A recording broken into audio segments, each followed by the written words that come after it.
اعوذ باللہ من الشیطان الرجیم بسم اللہ الرحمن الرحیم اللہم وفقنا لما تحب وترضى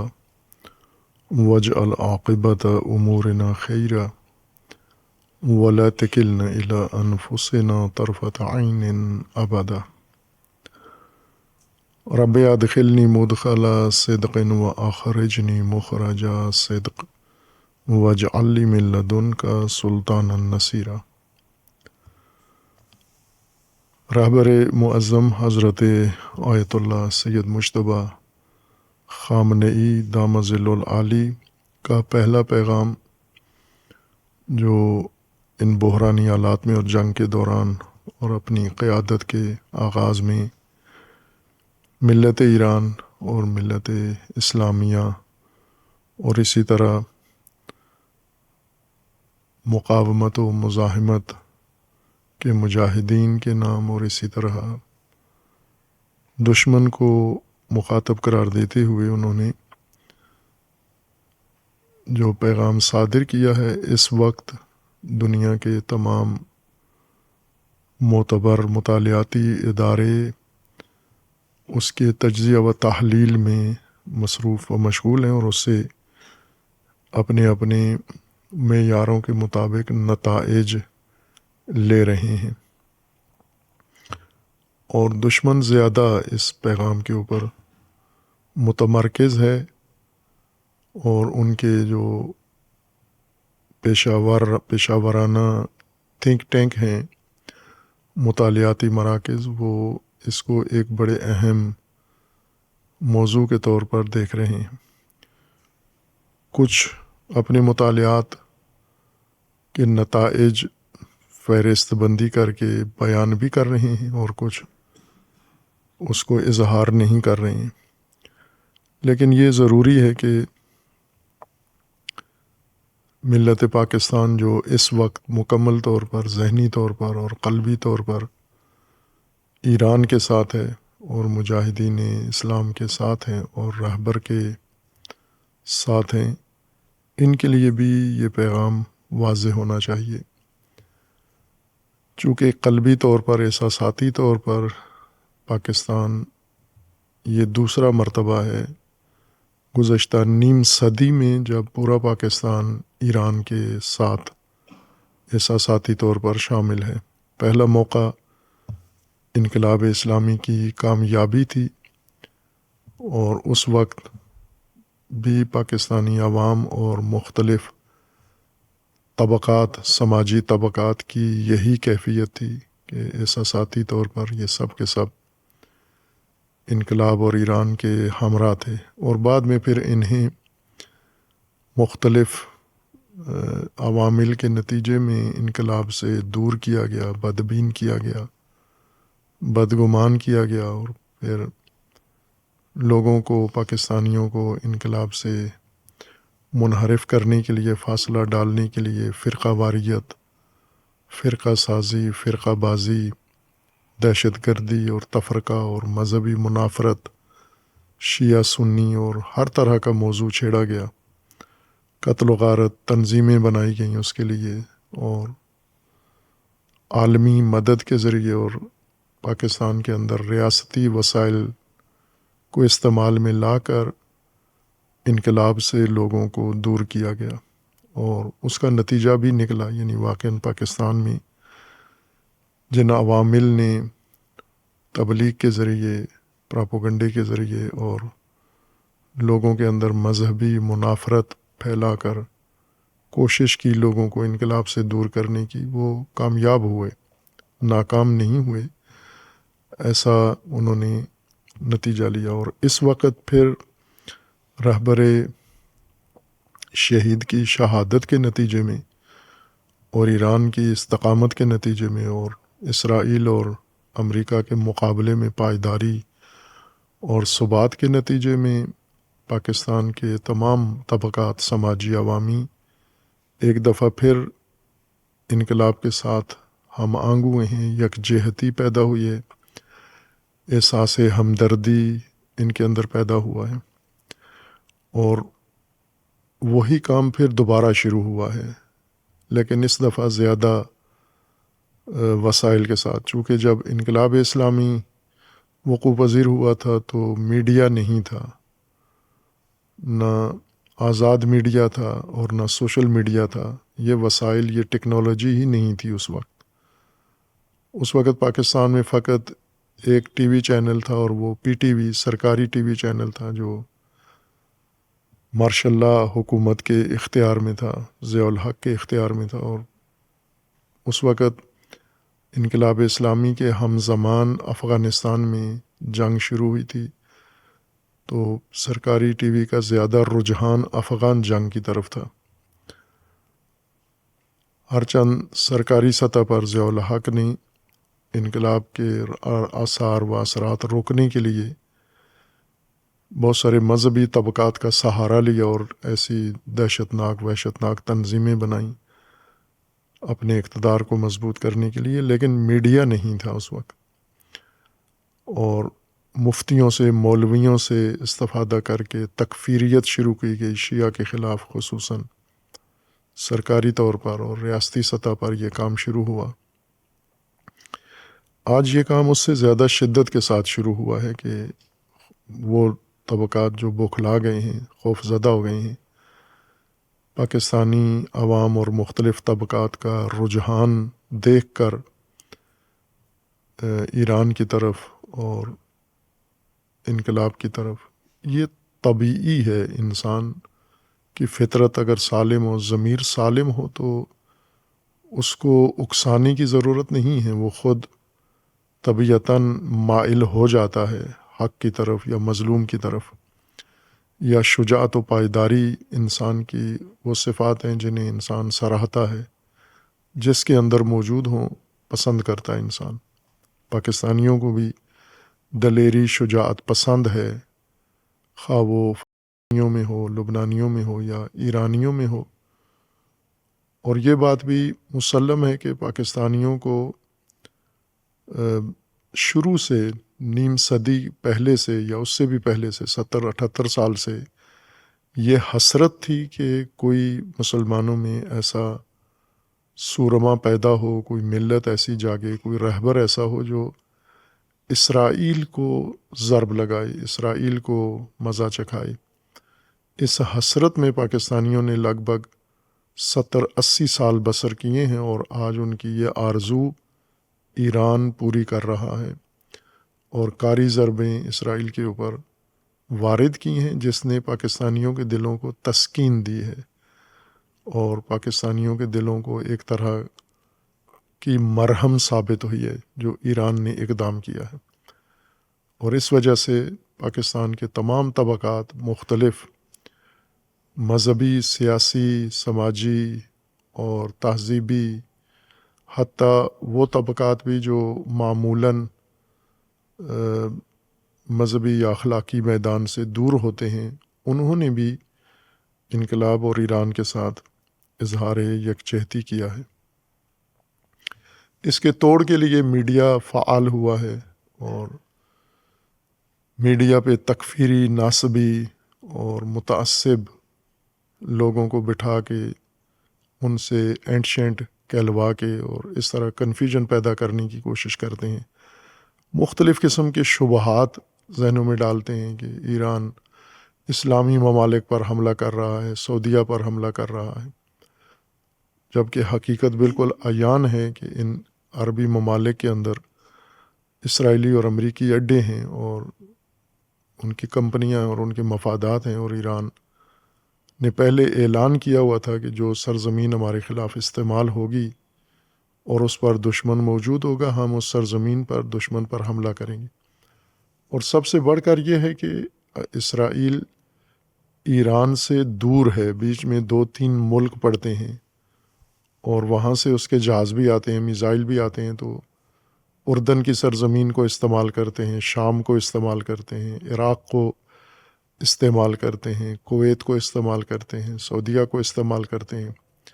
جہاز ان کے وہاں سے اڑ کے آتے ہیں، گزر کے آتے ہیں، میزائل ان کے وہاں سے گزر کے آتے ہیں، اور یہ اسرائیل کو نہیں روکتے کہ ہماری فضا یا ہماری سرزمین، ہمارا آسمان آپ ایران کے خلاف استعمال نہ کریں۔ اور دوسرا یہ کہ ان کے امریکہ کے تقریباً 15 اڈے فوجی موجود ہیں ان عرب ممالک میں، خلیج میں، اور باقی جنگی جو بھی اس کا ساز و سامان ہے وہ سارا ان ملکوں کے اندر ہے، اور یہ ملک تقریباً ایک طرح سے مکمل امریکہ کے کنٹرول میں ہیں، اور ایران ان کو نشانہ بناتا ہے۔ لیکن یہ خناس میڈیا اور خناس اس کے اینکر اور خناس مہمان و میزبان ہر دو یہ لوگوں کے اندر کنفیوژن پیدا کرنے کی کوشش کرتے ہیں۔ اس لیے ضروری ہے کہ پاکستانی ملت جو قلباً ایران کے ساتھ ہے، احساسی طور پر ایران کے ساتھ ہے اور ان کے ساتھ ہے، انہیں آگاہی رہے، حقائق کی بھی آگاہی ہونی چاہیے، سب میڈیا کے رحم و کرم پر نہ رہیں یہ، اور جن مسائل سے ان کو آگاہی ضروری ہے وہ انقلاب کے نئے رہبر ہیں، چونکہ ناشناختہ شخصیت ہیں ساری دنیا کے لیے، دشمن کے لیے بھی اور دوستوں کے لیے بھی، بلکہ ایران کے اندر بھی ناشناختہ شخصیت ہیں، اور اس کی وجہ ناشناختہ ہونے کی عرض کی ہے کہ اللہ تبارک و تعالیٰ نے اپنی تدبیر سے اس ذخیرے کو محفوظ رکھا ہوا تھا اسی روز کے لیے، اور لوگوں کی نگاہوں سے اس کو پنہان رکھا،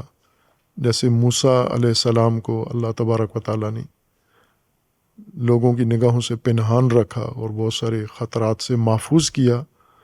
جبکہ موسیٰ ان کے اندر ہی تھے، فرعون کے گھر میں ہی تھے، لیکن فرعون کی نگاہوں سے اوجھل تھے کہ یہی وہ ہے جس نے مستقبل میں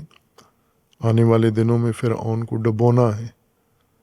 یہ تدبیر تھی اللہ تبارک و تعالیٰ کی جو آج انقلاب کے لیے ظاہر ہوئی ہے۔ اس لیے یہ شناخت اب دشمن اپنے تئیں رہبر کے بارے میں شناخت کروا رہا ہے، اور پاکستانی میڈیا چونکہ دشمن میڈیا سے ہی جڑا ہوا ہے اور اسی کا حصہ ہے ایک طرح سے، لہٰذا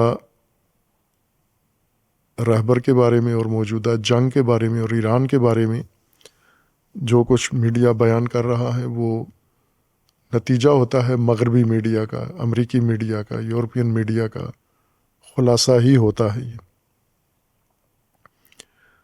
اس لیے اگر عوام صرف میڈیا سے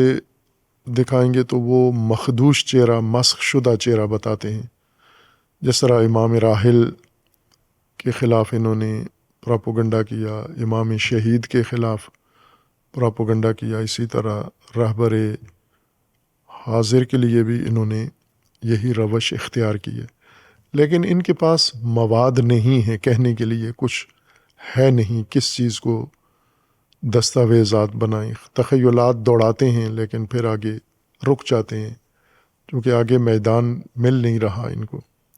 کوئی چیز سامنے نہیں ہے ان کے۔ رہبر کی شناخت کا اس طرح شخصیات بھی کر رہی ہیں، مختلف شخصیات رہبر کے بارے میں اظہارات کرتے ہیں جو آشنا ہیں ان سے قریب سے، لیکن یہ توصیفات مستند طریقہ نہیں ہوتا شخصیت کی شناخت کا، اور مخصوصاً جو مسند رہبری پر ہو، پیشوائی پر، اس کی شناخت کا طریقہ توصیفات نہیں ہے کہ توصیف کرنے والے مبالغات کرتے ہیں اور اپنی شخصیت مد نظر کو اس کے اندر نہ بھی کوئی فضائل اور اوصاف ہوں تو بھی ذکر کرتے ہیں، کسی نے جا کے تصدیق تو نہیں کرنی، اپنے اپنے حلقہ اثر میں لوگ جس کا جو جی چاہتا ہے وہ بیان کرتے ہیں۔ مستند طریقہ یہ ہے کہ ہم خود رہبر کے پیغام کو نگاہ کریں کہ یہ پیغام رہبر کی کیا شناخت کرواتا ہے، اور پھر اقدام اس موجودہ بحران کے اندر رہبر کے اقدام بتائیں گے کہ یہ کیا شخصیت ہے۔ اس پیغام کا ایک پہلو یہ ہے کہ مکمل پیغام کے اندر، جسے ہم نے پڑھا ہے، اردو میں بیان بھی کیا ہے، اردو زبان طبقات کے لیے، اس میں کسی جگہ بھی مغلوبیت نہیں ہے، نہ احساسات کا غلبہ ہے، چونکہ اس وقت رہبر موجود کو ایران میں سب سے زیادہ احساسی دکھ، صدمہ، رنج رہبر کو پہنچا ہے، چونکہ رہبر شہید ان کے والد تھے، پھر ان کی اپنی زوجہ، ان کے بہنوئی، ان کی بہنیں اس جنگ میں شہید ہوئی ہیں، گھر کے جنازے ہیں، اور یہ صدمہ کافی ہوتا ہے انسان کے لیے۔ لیکن راہبر کے پیغام میں اس غم کا اظہار ضرور ہے، لیکن غلبہ نظر نہیں آتا، مغلوبیت راہبر کی اس احساس کے مقابلے میں نظر نہیں آتی۔ اور دوسری چیز جو راہبر کے پیغام میں بہت نمایاں ہے، جیسے سارے محسوس کر رہے ہیں کہ بحران کا زمانہ ہے اور شدید ترین بحران ہے، بلکہ تاریخ ایران میں اور تاریخ انقلاب میں سب سے بڑا بحران ہے۔ اس سے پہلے بھی بڑے بڑے بحران ایران کے اوپر آئے ہیں، انقلاب کے لیے پیش آئے ہیں، لیکن اتنا شدید اور اتنا سخت بحران نہیں گزرا پہلے۔ یہ سب سے سخت بحران اور شدید بحران ہے، چونکہ اس میں انقلاب اور انقلابی قیادت اور نظام ولایت فقیہ کو ختم کرنے کے لیے دشمن میدان میں اترا ہے، یعنی مکمل صفایا کرنے اور صفحہ ہستی سے مٹانے کے لیے آیا ہے، اور اپنا لو لشکر اکٹھا کر کے آیا، تیاری کر کے آیا ہے، بغیر تیاری کے نہیں آیا۔ خطے کے ممالک کو اپنے ساتھ ملایا ہے، نام نہاد مسلمان اور عرب ممالک کو اور حکمرانوں کو اپنے ساتھ ملایا ہے، اور اسی طرح باقی عالمی فضا اپنے حق میں بنا کر آیا ہے، اور ایران کو کئی دہائیوں سے پابندیوں کے ذریعے ایرانی اقتصاد کو کمزور کر کے معیشت کو پھر دشمن نے حملہ کیا ہے، اور ایرانی عوام کو مختلف طریقوں سے بہکا کر نظام کے خلاف ابھار کر آیا ہے۔ یہ سب تیاریاں تھیں اس دن کے لیے کہ اقتصاد بھی کمزور ہو جائے، کرنسی بھی ڈاؤن ہو جائے، تجارت بھی صفر ہو جائے، اور پابندیاں بھی ہوں، عوام بھی مشوش ہوں، عوام بھی دباؤ میں ہوں شدید، اور خطے کے تمام ممالک پڑوسی بھی سارے ایران کے خلاف ہو جائیں اور ایک اجتماع کر کے پھر حملہ کریں۔ تو ان کے اپنے گمان کے مطابق یہ ساری چیزیں شکست کی پوری ہیں اور اب ایران کا بچنا مشکل ہے۔ اس گمان کے ساتھ انہوں نے حملہ کیا ہے، لیکن ان کے مکر کے برخلاف اللہ کا مکر غالب آیا ہے اور انہیں پسپائی ہوئی ہے، مکمل طور پر پسپائی ہوئی ہے اپنے اہداف میں۔ ہر چند نقصان انہوں نے بہت شدید کیا ہے، جانی بھی اور مالی بھی، جس کا پیغام راہبر میں سری اشارہ ہے کہ انہوں نے ہمارا مالی نقصان کیا ہے، اور فرمایا انہوں نے کہ ہم وہ ایک ایک پائی وصول کریں گے اور تلافی کریں گے اپنے مالی نقصان کی جو شدید ہے اور زیادہ ہے، اور اسی طرح ایک ایک قطرہ خون کا بھی ہم انتقام لیں گے، ایک ایک بچے کا اور شہید کا بھی انتقام لیں گے۔ تو یہ دونوں نقصان واضحات میں سے ہیں کہ ہیں، لیکن ایرانی قیادت نے اور ملت نے دونوں نقصان برداشت کیے ہیں، اور بہت ہی اعلیٰ مثال قائم کر کے دونوں نقصان برداشت کیے ہیں اور کر بھی رہے ہیں۔ یہ دشمن کی توقع کے برخلاف تھا۔ اس شدید بحران میں جو انسان پر نفسیاتی طور پر اثر پڑتا ہے، انسان کا تمرکز ختم ہو جاتا ہے، خصوصاً قیادت کا تمرکز ہٹ جاتا ہے۔ تمرکز یعنی اصل مشکل پر یا اصل بحران پر انسان کا ذہن نہیں جاتا، اس چیز کو مرکزیت ذہن میں حاصل نہیں ہوتی، یا توجہ کا مرکز ایک پہلو نہیں ہوتا، بلکہ بہت سارے بحران یہ سب مل کے انسان کی ذہنی جو صلاحیت ہے اس کو منتشر کر دیتے ہیں، ذہن انتشار کا شکار ہو جاتا ہے۔ لیکن پیغام راہبر نے یہ بات ساری دنیا کو واضح طور پر دے دی ہے کہ انتہائی اعلیٰ درجے کا تمرکز ان کا تمام مسائل کے اوپر ہے، جو بھی قیادت سے مربوط امور ہیں ان سب کے اوپر ان کا تمرکز ہے، اور فکری انتشار، ذہنی انتشار ذرا برابر نہیں ہے۔ اور یہ ایک بڑی اعلیٰ صفت ہوتی ہے قائد کے اندر کہ وہ اپنی فکر اور اپنے ذہن کو متمرکز کر سکے، شدید ترین بحران میں انتشار ذہنی کا شکار نہ ہو، مغلوب بھی نہ ہو اور ذہنی طور پر منتشر بھی نہ ہو، چونکہ فیصلے کرنے کے لیے تمرکز ضروری ہوتا ہے۔ جو قائد، جو رہبر کسی موضوع کے اوپر اپنا ذہن مرکوز نہ کر سکے، جما نہ سکے اپنی توجہ کو ایک نقطے کے اوپر، وہ درست فیصلہ نہیں کر سکتا، غلط فیصلے کرتا ہے۔ جس طرح امریکی شیطانی سرغنوں نے غلط فیصلہ کیا ہے، ان کو مختلف چیزوں نے ذہنی طور پر انتشار ان کا پیدا کیا ہے، اور انہوں نے اس حالت میں یہ فیصلہ کیا ہے۔ یا ہم ایک پہلو سے پاکستان کی موجودہ قیادت کو بھی کہہ سکتے ہیں کہ یہ بھی ایک طرح سے مغلوبیت کا بھی شکار ہیں، اور تمرکز بھی نہیں ہے ان کے اندر، دباؤ کی وجہ سے۔ ان کے بھی مسائل بہت زیادہ ہیں، معیشت کمزور ہے، اور اس جنگ کی وجہ سے کمزور معیشتوں کو زیادہ بڑا دھچکا لگ رہا ہے۔ جنگ نے، چونکہ اس وقت دنیا کی اقتصاد کی رگ حیات یا خون جو اقتصادی رگوں میں دوڑتا ہے وہ انرجی ہے، اور انرجی ہی بنیادی اس وقت کردار ادا کر رہی ہے تولیدات میں، کارخانوں میں، فیکٹریوں میں، ٹرانسپورٹ میں، حمل و نقل میں، اور تمام دار و مدار موجودہ دور کا وہ توانائی کے اوپر متمرکز ہے۔ توانائی کے مختلف ذریعے علوم نے، ٹیکنالوجی نے کشف کر لیے ہیں، جیسے شمسی توانائی ہے، آبی توانائی ہے، بادی توانائی ہے، یا دیگر ذرائع سے توانائی حاصل کرنے کی کوشش کر رہے ہیں، لیکن ابھی تک توانائی کا اصلی ذریعہ اور منبع وہ پٹرولیم اور گیس ہے، اور پٹرولیم اور گیس کا انحصار اس خطے کے اوپر ہے، اور خصوصاً جو گزرگاہ ایران کے پاس ہے اور ایران کی ملکیت میں ہے، آبی گزرگاہ ہرمز، وہ اصل رگ حیات ہے جہاں سے یہ خون نکلتا ہے اور دوڑتا ہے۔ تیل کی حیثیت پٹرولیم کی اقتصادی خون کی طرح ہے، اور باقی تمام دنیا جسم ہے جس کو یہ خون پہنچنا ہے۔ ایران نے اس جنگ میں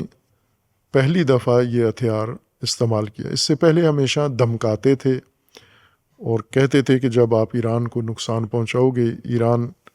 کی رگ حیات بند کرو گے تو ہم تمہاری رگ حیات بند کر دیں گے۔ اس کو سنجیدہ کبھی بھی نہیں لیا، نہ عرب ملکوں نے اور نہ مغربی ملکوں نے اور نہ امریکہ نے، کہ ان کے گمان میں ایران اس سے پہلے کہ ہماری رگ حیات بند کر دے ہم اس کو ختم ہی کر دیں گے، یہ گمان تھا ان کا۔ لیکن یہ باطل ثابت ہوا اور ایران نے یہ رگ حیات ان کی بند کر دیا۔ اب یہ خون ان کو نہیں پہنچ رہا ہے یا کم۔ ایسے میں جو مضبوط معیشتیں ہیں، جن کے اقتصادی بنیادیں، معیشت کی بنیادیں مضبوط ہیں، ان کے لیے بھی بہت شدید دھچکا ہے یہ عمل، لیکن کمزور معیشتوں کے لیے یہ موت کے برابر ہے۔ یہ مضبوط معیشتیں لرز گئی ہیں اس سے، اور کمزور معیشتیں ان کا وقت احتضار سمجھا جا رہا ہے، وہ انا للہ پڑھنے کے قریب جا پہنچے ہیں، بالکل اقتصادی موت ان کی واقع ہونے والی ہے۔ اور بہت ساری دنیا میں کمزور معیشتیں ہیں، اور پاکستان انہی میں سے ایک ہے جس نے پاکستان کو امریکہ اور IMF اور عالمی ادارے ان کے تابع کر دیا اور ان کے سامنے ذلیل اور جھکا دیا ہے۔ اس لیے یہ دباؤ پاکستان کے اوپر بھی بہت شدید ہے۔ اب پاکستانی قیادت اس بحران سے نکلنے کے لیے جو چارہ جوئی کر رہی ہے، اس کو اگر ہم موازنہ کریں ایرانی قیادت سے تو بہت فرق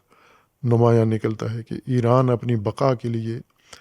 ایک انچ بھی اپنے موقف سے، اصول سے ہٹنے کے لیے تیار نہیں ہے، لیکن ہماری قیادت ہر چیز سے ہٹنے کے لیے تیار ہے، اور ہر چیز سے ہٹ کر بھی ابھی بھی کچھ چیز حاصل نہیں کی۔ روزانہ کبھی بن سلمان کے قدموں میں بیٹھے ہوتے ہیں، کبھی ٹرمپ کے قدموں میں بیٹھے ہوتے ہیں، کبھی IMF کے قدموں میں بیٹھے ہوتے ہیں، اور یہ جنگ ایران تو سہ لے گا، لیکن پاکستان جیسی معیشت کے ملک کو سہنا یہ جنگ بھائی کہ پاکستان پر نہیں ہے لیکن زیادہ نقصان ان کا ہوگا۔ خوب ایسے میں قائدین جن کا انحصار دوسروں پر ہوتا ہے وہ بوکھلا جاتے ہیں، لیکن قائد انقلاب جو جنگ میں اور اس بحران میں انہوں نے مسند رہبری و قیادت سنبھالا ہے، وہ ذہنی طور پر نہایت پختہ، مضبوط اعصاب کے مالک اور اعلیٰ قدرت تمرکز کے مالک ہیں وہ۔ اسی طرح رہبر نے اس پیغام کے اندر جو اپنی پہچان پہلی کروائی ہے اپنے پیغام کے ذریعے سے، وہ یہ ہے کہ یہ پیغام مکمل طور پر ہجومی اور تہاجمی ہے، ایفینسو ہے، ڈیفینسو نہیں ہے، دفاعی نہیں ہے۔ بھائی کہ جنگ ہے اور اس جنگ میں شدید نقصان ہو رہا ہے، لیکن اس کے اندر انہوں نے دفاعی لہجہ اختیار نہیں کیا، ہجومی، تہاجمی اور ایفینسو انداز اپنایا ہے۔ یہ نہیں کہا کہ ہم دفاع کر رہے ہیں، بلکہ اپنے ہجوم کی بات اور اپنے سپاہ کو تہاجم اور ملت کو بھی تہاجم کی طرف مائل کیا ہے۔ اور یہ بہت اہم ہے کہ اس نابرابر جنگ ہے، یعنی اس جنگ میں جیسا کہ عموماً پاکستانی میڈیا حوصلہ شکنی کے لیے، اور عالمی میڈیا پہلے کرتا ہے، پاکستانی میڈیا ان کی دیکھا دیکھی بہڑ چال کے تحت یہ کام کرتا ہے، موازنہ کرتے ہیں طاقت کا۔ جیسے بہت سارے میڈیا مشروم ہیں جو اپنی ریٹنگ کے لیے، کاروبار کے لیے اوٹ پٹانگ باتیں کرتے ہیں، جیسے مثلا سوشل میڈیا میں جو معروف اپلیکیشنز ہیں جن کے ذریعے سے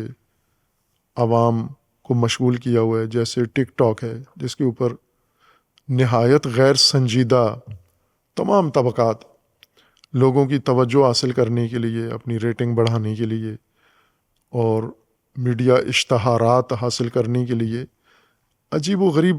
مضحکہ خیز اور غیر اخلاقی حرکتیں کرتے ہیں۔ عورتیں، مرد، بچے، جوان، پڑھے لکھے، علماء، سب کے سب انتہائی واہیات کام کرتے ہیں۔ اسی طرح یوٹیوب ہے، اس کے اوپر ویڈیوز بناتے ہیں، ڈالتے ہیں، فیس بک ہے یا دیگر جتنے سوشل میڈیا کے ایپس ہیں، ان سب میں سب دیکھ رہے ہیں کہ ہر آدمی کر رہا ہے لوگوں کی توجہ حاصل کرنے کے لیے کتنے واہیات کام اور کتنے غیر انسانی کام کرتے ہیں، غیر اخلاقی کام کرتے ہیں۔ خوب اس میڈیا کے اس زمانے میں اور میڈیا کے اس رجحان میں لوگ ایک کام جو کرتے ہیں وہ حوصلہ شکنی کرتے ہیں۔ یہ پاکستان کے اندر بھی ہے، مثلا پاکستان کی فوج کی حوصلہ شکنی کرتے ہیں، واہیات ترین طریقے سے کرتے ہیں، سیاسی جماعتیں ہیں یا دوسری چیزیں ہیں، اور انتہائی اخلاق سے گرے ہوئے طریقے سے یہ حرکتیں کرتے ہیں۔ اس کا اثر ہوتا ہے چونکہ پاکستانی قوم غیر سنجیدہ بھی ہے، احساساتی جذباتی ہے اور سنجیدگی کم ہے اس کے اندر، لہٰذا جگت پسند ہے، کامیڈی پسند ہے اور نان سیریس امور کو زیادہ اہمیت دیتے ہیں۔ اس کے اندر ایک کام یہ کرتے ہیں کہ یہ بھی ایک قسم کا تہاجم ہے، ہجوم ہے شیطان کا، حوصلہ شکنی کریں آپ ہر بہانے سے۔ اب مذہب کے نام پر تکفیری، متعصب یا یہ کاروباری لوگ شہرت پسند میڈیا میں آتے ہیں، شہرت پسندی، خود غرضی، خود نمائی، خود پسندی کے نتیجے میں اس طرح کا مواد بناتے ہیں، اور انہیں پتہ ہوتا ہے کہ اس کی کوئی واقعیت نہیں ہے، جیسے سرخیاں لگاتے ہیں اور ٹائٹل بناتے ہیں، وہ 100% جھوٹ ہوتا ہے، عوام کو بھی پتہ ہے جھوٹ ہے، لیکن پھر بھی عوام اس کو سنسنی کی وجہ سے یا تفریح کے لیے دیکھتے ہیں اس کو۔ ان میں سے ایک کام یہ حوصلہ شکنی کرتے ہیں میڈیا کے ذریعے۔ حوصلہ شکنی کا ایک طریقہ یہ ہے کہ آپ موازنہ کریں، جنگ کے دوران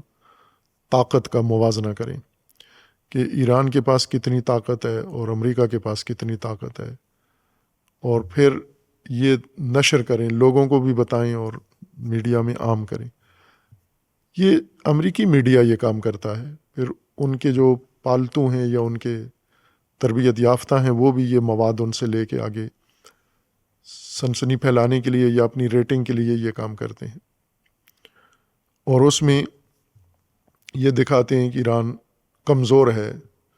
ان کی فوجی طاقت غیر معمولی ہے، ان کے بحری بیڑے اتنے ہیں، ان کے پاس جہاز اتنے ہیں۔ مثلا ایران کے پاس سینکڑوں میں جہاز ہیں، 400-500 جہاز ہیں، ان کے پاس 4-5 لاکھ جہاز ہیں۔ اس طرح کے اعداد و شمار مبالغات کے ساتھ پیش کرتے ہیں تاکہ حوصلہ شکنی ہو کہ آپ بہت کمزور ہیں، آپ کے پاس کچھ بھی نہیں ہے۔ لیکن عملی طور پر میدان جنگ میں یہ موازنہ کرنے والے اور حوصلہ شکنی کرنے والے، ان کو سخت مایوسی ہوئی ہے، اور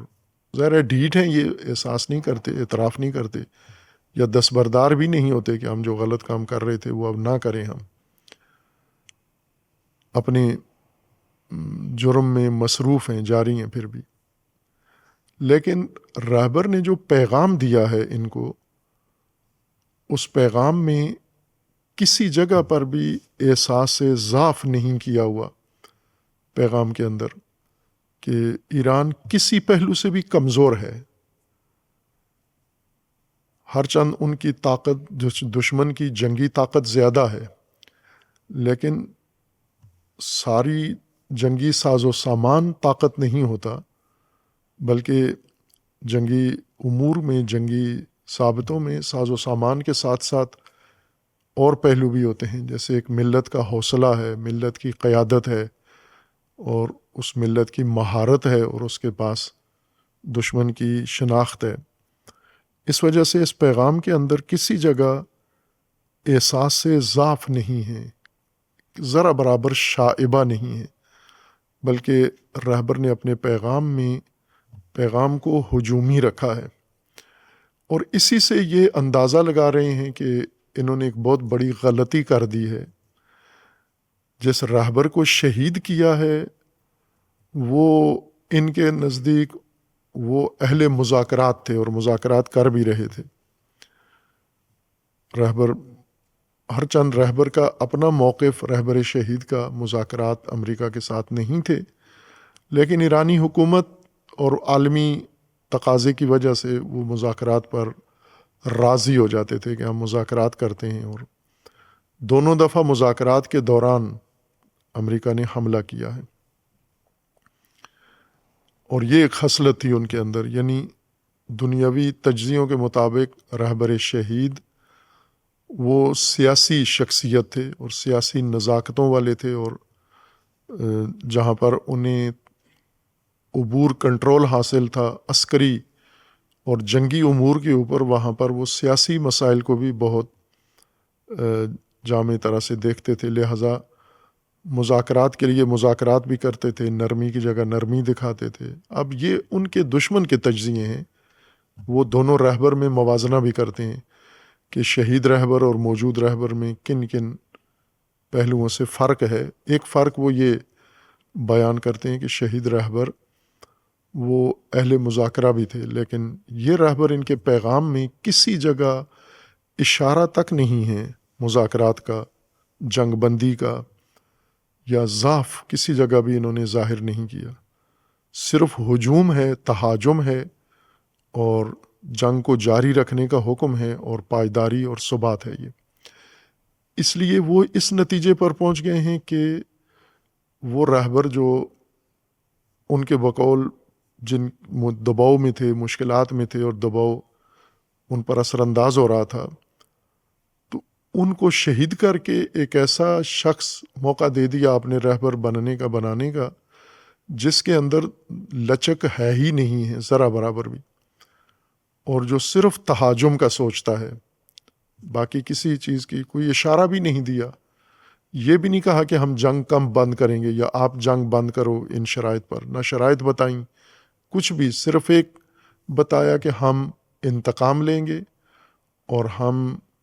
ایک ایک پائی نقصان بھی وصول کریں گے ہم، اور اس کا طریقہ بھی بتایا کہ کیسے وصول کریں گے، ہم تمہیں مجبور کریں گے شکست دے کر، تم سے وصول کریں گے، اگر نہیں دیا تو ہم تمہارے اموال پر قبضہ کر لیں گے، اگر وہ بھی نہیں ہو سکا تو ہم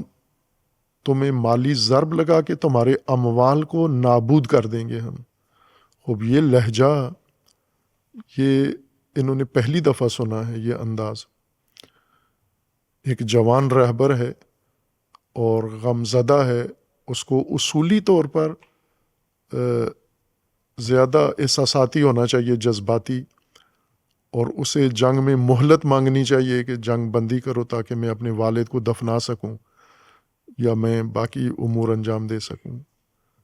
جنگ کے اثناء میں آ کر انہوں نے اس صلابت اور سختی کے ساتھ انہیں یہ پیغام دیا ہے جو انہوں نے وصول کر لیا ہے۔ ان کے اندر اس پیغام سے یہ بات بہت واضح ہو گئی ہے کہ اس رہبر کے اندر لچک اور نرمی نہیں ہے، جسے اصطلاح میں، سیاسی اصطلاح میں مداہنہ کہتے ہیں، قرآنی اصطلاح ہے۔ رسول اللہ صلی اللہ علیہ وآلہ وسلم کے پاس مشرکین آتے تھے اور تقاضا کرتے تھے کہ مداہنہ کریں، یعنی آپ نرمی دکھائیں۔ مداہنہ دہن سے ہے، دہن تیل کو کہتے ہیں، اور تیل انسان جسم پہ مالش کرتا ہے، تیل لگاتا ہے، اور جلد نرم ہو جاتی ہے انسان کی۔ اس لیے نرمی کے لیے یہ لفظ دہن اور مداہنہ استعمال ہوتا ہے کہ اگر آپ کے موقف میں نرمی آ جائے، ہم بھی تھوڑی نرمی دکھاتے ہیں۔ ان کے پیغام کے اندر ذرا برابر مداہنہ نہیں ہے، مجاملہ نہیں ہے، جبکہ ایرانی حکومت ہمیشہ اس نے مداہنہ اور مجاملہ کیا ہے، مخصوصاً جو پچھلے صدر تھے روحانی صاحب، وہ ایران کے کمزور ترین، اس لحاظ سے کمزور ترین صدر گزرے ہیں کہ وہ ہر چیز میں جھکنے کے لیے تیار تھے۔ جیسا پہلا معاہدہ انہوں نے امریکہ کے ساتھ کیا اور باقی ممالک کے ساتھ ایٹمی معاہدہ، اور اس میں قبول کر لیا کہ ہم اپنی ایٹمی طاقت ختم کرتے ہیں۔ ان کے بعد رئیسی صاحب آئے، وہ انقلابی تھے، ان کے اندر لچک جھکاؤ نہیں تھی، لیکن انہیں شہید کر دیا گیا۔ اور پھر روحانی صاحب آئے، اور جو موجودہ پزشکیان صاحب ہیں، انہوں نے جنگ کے دوران بھی، ابھی اثناء جنگ میں انہوں نے ایک پیغام دیا کہ میں عرب ہمسایہ ممالک سے معذرت چاہتا ہوں کہ ہم نے آپ پر حملے کیے ہیں۔ تو اسی دن اپنا بیان واپس لینا پڑا ان کو۔ صبح انہوں نے یہ معذرت خواہانہ انداز اپنایا، اور شام کو کہا کہ نہیں، یہ میری مراد نہیں تھی، میرے بات کو غلط مانا کیا گیا ہے۔ لیکن یہ صدر اس طرح صدر نہیں ہے، دفاعی صدر ہے، مداہنہ کرنے والا صدر ہے۔ چونکہ سیاسی آدمی ہے، سیاسی آدمی ڈپلومیٹ ہوتا ہے۔ ڈپلومیٹ کا مطلب یہ ہوتا ہے کہ آپ ہمیشہ مصالحت والی بات کرو، ہمیشہ امن کی بات کرو، ہمیشہ دوستی کی بات کرو۔ یہ ڈپلومیسی کی زبان ہوتی ہے۔ ہر چند دل میں نہ بھی ہو احساس دوستی کا، لیکن بظاہر آپ جس سے ملتے ہو، جسے دیکھتے ہو، اسے یہ تاثر دو کہ ہم آپ سے دوستی کرنا چاہتے ہیں، جیسا کہ سفارتکار کرتے ہیں۔ رہبر شہید نے اسی طرح کے ایک موقع پر، جب انہوں نے غالباً صدر روحانی تھے یا کون تھا اس وقت، یا احمدی نژاد تھے اس وقت، کھل کے رہبر معظم نے دو ٹوک انداز میں امریکہ ہی کو خطاب کرتے ہوئے کہا تھا کہ میں ڈپلومیٹ نہیں ہوں، من ڈپلومات نیستم من انقلابیم، میں انقلابی ہوں، میں ڈپلومیٹ نہیں ہوں۔ ڈپلومیٹ سوچتا کچھ اور ہے، کہتا کچھ اور ہے، زومانہ بات کرتا ہے، اس سے کئی پہلو نکل سکتے ہیں، لیکن انقلابی دو ٹوک بات کرتا ہے۔ اس لیے ایرانی صدر ڈپلومیٹ ہیں، اور وہ جنگ کے خواہاں بھی نہیں ہیں۔ کئی لوگوں کا یہ نظریہ ہے کہ یہ جو ایران کو شدید نقصان ہوا ہے، یہ صدر کی کمزوری کی وجہ سے بھی ہوا ہے۔ چونکہ جب اسرائیل نے ایرانی بہت سارے لوگوں پہ حملہ کیا، شام میں حملہ کیا، لبنان میں حملہ کیا، کئی ایرانی کمانڈرز کو شہید کیا، تو سپاہ جواب دینا چاہتے تھے اسرائیل کو، شدید جواب جیسا ابھی دے رہے ہیں، لیکن اس صدر نے حامی نہیں بھری اس وقت کہ میری حکومت میں جنگ نہیں ہو، میں جنگ کا متحمل نہیں ہو سکتا، میں جنگ لڑنے نہیں آیا، میں امن قائم کرنے آیا ہوں، میں اتحاد قائم کرنے آیا ہوں، میں بحران ختم کرنے آیا ہوں، ایرانیوں کو آپس میں جوڑنے آیا ہوں، ایران کا ناطہ دنیا سے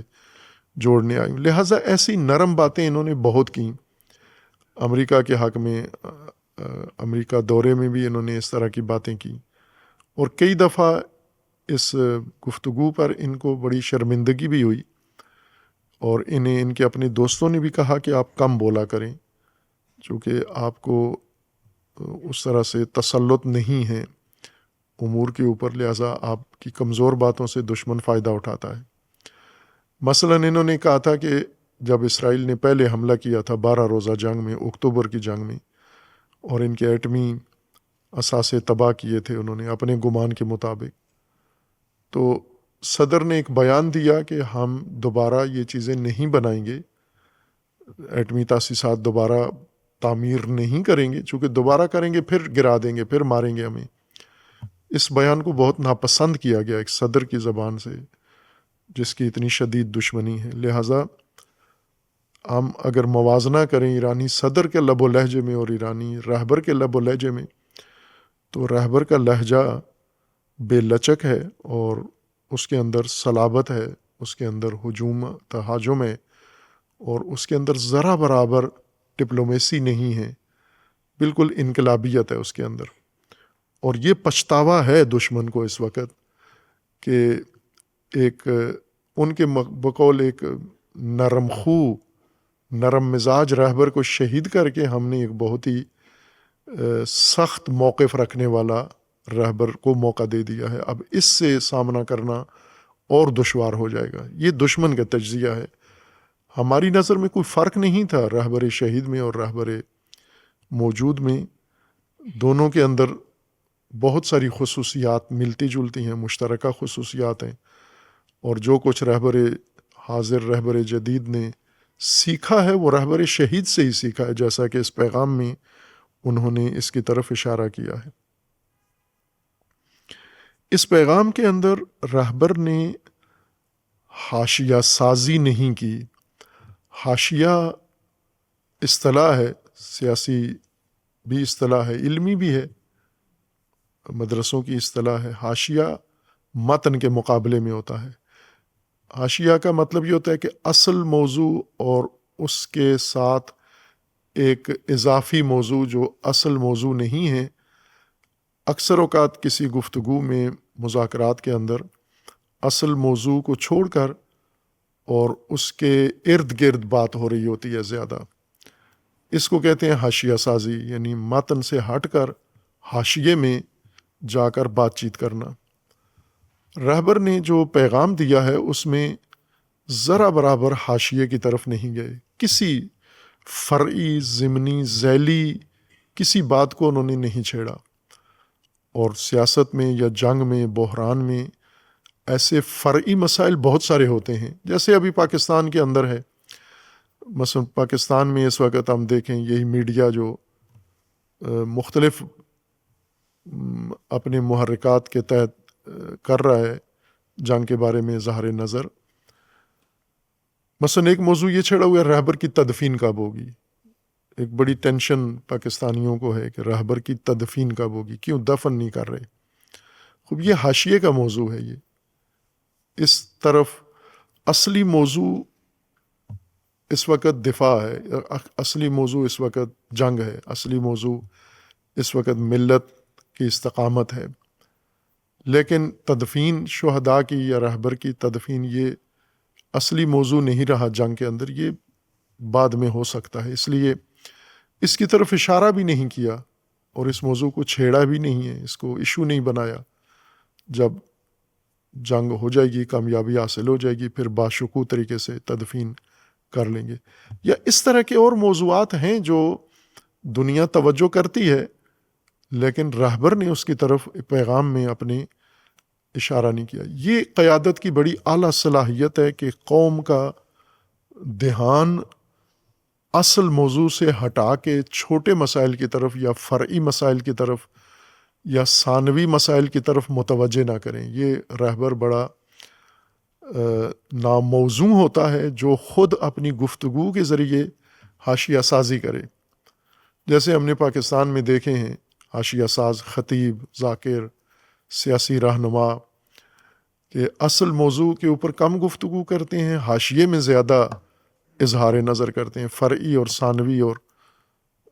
غیر ضروری مسائل کو بڑی اہمیت دے کے ایشو بناتے ہیں، اصل موضوع کو پیش نہیں کرتے۔ رہبر نے یہ کمال اپنی پختگی دکھائی ہے کہ ذرا برابر حاشیہ سازی اس میں نہیں کی اور اصل موضوع کے اوپر ہی متمرکز رہے ہیں۔ اسی طرح ایک بہت اعلیٰ چیز جو رہبر کے پیغام میں نمایاں ہے، بہت نمایاں ہے، وہ یہ ہے کہ پیغام تکلفات سے بالکل خالی ہے، ادبی تخیلات سے خالی ہے، لغوی تکلفات سے خالی ہے، سیاسی تکلفات سے خالی ہے، خطابی تکلفات سے خالی ہے۔ جو ہی پیغام شروع ہوتا ہے بغیر تمہید اور مقدمے کے، بغیر تکلفات کے، جس طرح سے علماء عموماً تکلفاتی ہوتے ہیں، موضوع شروع کرتے ہی ان کو گھنٹہ ڈیڑھ گھنٹہ لگتا ہے۔ پہلے مثلاً خطبے پڑھتے ہیں، حمد و ثنا کرتے ہیں، پھر نعت و منقبت کرتے ہیں، پھر اور بہت سارے موضوع کو کہیں سے شروع کرتے ہیں۔ رہبر نے جو ہی پیغام کا آغاز ہوتا ہے تو بسم اللہ الرحمن الرحیم سے سیدھے موضوع پر آ جاتے ہیں۔ ما ننسخ من آیت او ننسها نأت بخیر منہا او مثلہا، سیدھا موضوع پہ آ جاتے ہیں۔ یعنی لمبا چوڑا بیچ میں حاشیہ یا تمہید یا تکلف، ادبی یا تحریری یا گفتاری تکلف بالکل استعمال نہیں کیا۔ سادہ زبان استعمال کی ہے، ادیبانہ انداز اختیار نہیں کیا، فقیہانہ زبان استعمال نہیں کی۔ چونکہ یہ علماء کے اندر، خواہ وہ علماء کسی منصب پر ہوں یا نہ ہوں، لیکن جو واقعاً علماء ہیں جنہوں نے علوم میں محنت کی ہے اور مقام و درجہ حاصل کیا ہے، ناخواستہ طور پر ان علماء کی گفتگو میں اصطلاحات اور ادبی یا فقہی تکلفات زیادہ آ جاتے ہیں، اور مدرسے کی زبان، فقہی زبان، علمی زبان، ادبی زبان، نحوی زبان، اس کے ذریعے علماء عموماً عوام سے خطاب کرتے ہیں، جس میں سے عوام کو سمجھنے میں مشکل ہوتی ہے۔ ہر چند الفاظ کے معنی پتہ بھی ہو، لیکن پھر بھی محاورے کی ایک خاص زبان ہوتی ہے۔ عوام کی زبان بہت سادہ زبان ہوتی ہے، تکلفات سے، شاعرانہ تکلفات، ادیبانہ تکلفات، فقیہانہ تکلفات اور عالمانہ تکلفات سے بالکل رہبر کی عبارت خالی اور بالکل سادہ عام فہم زبان استعمال کی ہے۔ اور یہ بھی ایک بڑا اہم امتیاز ہے، جبکہ ہمیں رہبر شہید چونکہ خود بڑے ادیب تھے، وہ جب خطاب بھی کرتے تھے تو اصطلاحات کی بھرمار ہوتی تھی اس کے اندر، اور فارسی ادب کے بہت بڑے ادیب تھے وہ۔ فارسی، ادیبانہ فارسی خود ایرانیوں کے لیے سمجھنا مشکل ہوتا ہے، جیسے فصیح عربی عربوں کو بھی سمجھ میں نہیں آتی، یا فصیح اردو اگر کوئی بولے تو عام اردو زبانوں کو بھی سمجھ میں نہیں آتی۔ لیکن عوام کی زبان جن اصطلاحات کے ساتھ عوام بات چیت کرتے ہیں، وہ زبان استعمال کی تاکہ سب کو سمجھ میں آ جائے کہ ہمارا رہبر کیا کہہ رہا ہے۔ کم از کم جو فارسی زبان ہے ملت ایران، انہیں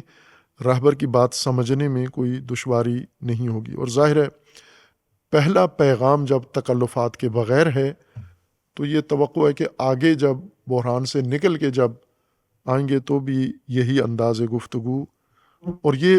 بہترین اور مؤثر انداز گفتگو ہوتا ہے کہ آپ عام فہم زبان استعمال کریں۔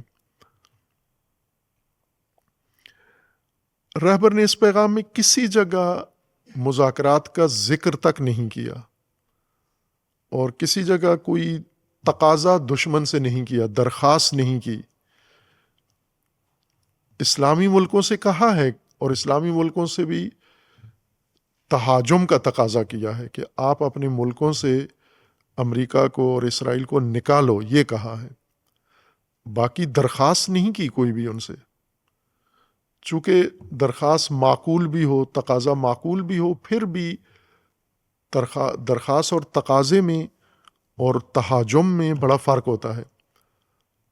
انسان مثلا جیسے پاکستان کی حکومت ہے، طالبان سے تقاضا کرتے ہیں کہ آپ اپنی سرزمین پاکستان کے خلاف استعمال ہونے نہ دیں، یہ تقاضا ہے۔ اس تقاضے میں ضعف ہے، اس میں کمزوری خود ہی آ جاتی ہے کہ جب ایک فریق دوسرے فریق سے درخواست کرتا ہے، تقاضا کرتا ہے، کوئی چیز مانگتا ہے، تو یہ خود نقطہ ضعف بن جاتا ہے۔ رہبر نے جو خطاب کیا ہے اس میں بہت ہی ایک برتر پوزیشن میں رہ کر خطاب کیا ہے۔ اپنی ملت کو جو کہا ہے، مجاہدین کو جو کہا ہے، دشمن کو جو کچھ کہا ہے، اور پڑوسیوں کو جو بھی کہا ہے، وہ ایک برتر پوزیشن کے ساتھ کہا ہے۔ ضعیف اور نیچے کھڑے ہو کر نہیں کہا، برتر حالت میں ان سے جو کچھ بھی کہا ہے ان کو خطاب کیا ہے۔ ایک اور جو رہبر موجود میں خصوصیت ہے، وہ بہت اہم ہے، یہ خصوصیت ابھی شاید لوگوں کو سمجھ میں نہ آئے۔ جو ہمارا دینی تعلیم کا نظام ہے، حوزوی نظام ہے، اس حوزوی نظام میں جب ایک انسان وارد ہوتا ہے، ایک جوان جاتا ہے، طالب علم بنتا ہے، پھر فقیہ بنتا ہے، عالم بنتا ہے، پھر آگے مختلف علمی درجات طے کرتا ہے، تو کچھ چیزیں اس نظام کی ناخواستہ لاشعوری طور پر اس کی شخصیت میں آ جاتی ہیں، جو حوزے کا یا دینی تعلیم کا ماحول ہے۔ مثلا حوزہ قم کے یہ تحصیل کرتے رہے ہیں، متعلم ہیں حوزہ قم کے۔ حوزہ قم میں ایک ماحول ہے، قدیم سے بنا ہوا ہے، اور اس کے اندر بہت ساری تبدیلیاں بھی آئی ہیں، لیکن پھر بھی ایک عمومی ماحول حوزہ قم کے اندر بنا ہوا ہے۔ حوزہ قم میں مختلف قسم کے شخصیات ہیں، ان کے افکار ہیں، ان کے نظریات ہیں، ان کے رویے ہیں، ان کا احترام ہے، اور ان کے اثرات ہیں۔ ان شخصیات کے ہزاروں شخصیات ہیں، ایک دو بھی نہیں ہیں، اور بالواسطہ یا بلا واسطہ وہ اس حوزوی جو میں، حوزوی فضا میں اثر انداز ہیں۔ جو شخص بھی حوزے میں جاتا ہے وہ متاثر ہوتا ہے اس سے، اور حتیٰ ہم نے اپنے اساتید کو دیکھا ہے جو بہت ہی انقلابی اساتید اور بڑے فاضل اساتید تھے، لیکن جو فضا حوزے کی یا علماء کی، فقہا، بزرگان نے بنائی ہوئی ہے، اس میں وہ بہت سخت محتاط ہوتے ہیں، کوئی بات ایسی نہیں کرتے جس پر دوسرے تنقید کریں یا دوسرے ان کے اوپر۔ بعض نے کیا بھی ہے ایسا، مثلا کچھ ایسے عقائد کا اظہار کچھ حوزے کی بڑی شخصیات نے کیا ہے، اور حوزہ کی طرف سے، بزرگان کی طرف سے ان کے اوپر بہت سخت حملے ہوئے ہیں اور ان کی شخصیت کشی ہوئی ہے۔ لہٰذا یہ ایک غیر محسوس اثرات ہوتے ہیں۔ کسی بھی فضا میں انسان جب رہ رہا ہوتا ہے، زندگی گزار رہا ہے، تو اس کے غیر محسوس اثرات ہوتے ہیں۔ جیسے انسان پنجاب میں اگر رہتا ہے تو پنجابی تہذیب اور ماحول کے غیر محسوس اثرات اس پر پڑتے ہیں، جو بھی پنجاب میں زندگی گزار رہا ہے، بے شک وہ پنجابی نہ ہو۔ وہ اگر کوئی انگریز بھی ہے لیکن لاہور میں رہتا ہے، پنجابی ماحول اس کے اوپر اثر انداز ہوتا ہے۔ وہ خواستہ ناخواستہ ان اثرات سے متاثر ہو جاتا ہے، اور کسی نہ کسی جگہ وہ اثرات اس میں ظاہر ہو جاتے ہیں۔ اگر ایک شخص ہے جو پشتو ماحول میں پشتونوں میں چلا گیا، زندگی گزارتا ہے، تو ناخواستہ طور پر پشتو ماحول اس کے اوپر اثر انداز ہوتا ہے۔ یہ انسان کی خصلت ہے، ہر انسان کی ہے۔ ان اثرات سے بچنے کے لیے شعوری طور پر انسان کو تیاری کرنا پڑتی ہے کہ یہ اثرات غیر شعوری طور پر مجھ پر نہ پڑیں۔ جو مثلا امام تھے، امام بھی اسی طرح اس عمومی فضا میں امام نے پرورش پائی، اور امام سخت اس حوضے کی عمومی فضا کا خیال رکھتے تھے، اور بہت ساری چیزوں کے امام مخالف تھے جو حوضے میں تھیں، جو طریقہ کار تھا، جو روش تھی، اور امام پسند نہیں کرتے تھے، لیکن کبھی بھی اس کو چھیڑا بھی نہیں امام نے، بہت احتیاط کرتے تھے اس پہلو سے۔ رہبر شہید نے امام کی طرح احتیاط نہیں کی، بلکہ حوضے کے اندر بہت ساری کمزوریوں کو دور کرنے کی کوشش کی، بہت سارے امور کی اصلاح کی کوشش کی، اور بہت توجہ دی رہبر شہید نے۔ امام نے حوضے کو بالکل نہیں چھیڑا، حوضے کا احترام کرتے تھے، اور جو کچھ حوضے میں جیسا بھی ہے دوسروں کو بھی کہتے تھے کہ ان کو نہ چھیڑو، یہ جیسے ہیں ان کو رہنے دو،